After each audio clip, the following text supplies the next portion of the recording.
Senador Bato de la Rosa pinayuhang pumasok na sa Senado. Kasama natin sa balita si Rajuman Conde Batak.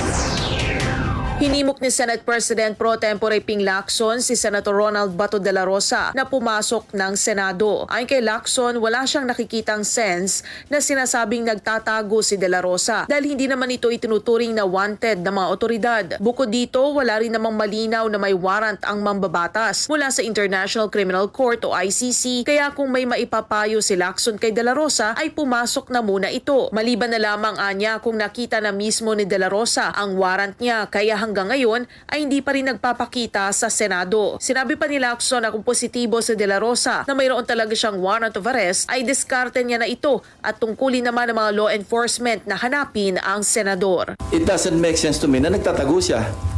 Hindi naman siya wanted eh. Kung ako siya, papasok na muna ako. Bakit, sir? Bakit, sir? Wala naman ako warrant eh.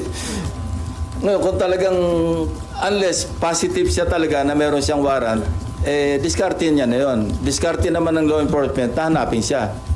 Kasi I have no moral ascendancy na sabihin sa kanya mag-turn over sa yung sarili niya. Kasi ako mismo nagtago. Yun ang tinatawag na moral ascendancy. Kasama mo sa DZXL RMN Manila, Rajuman Conde Batak, Tatak, RMN.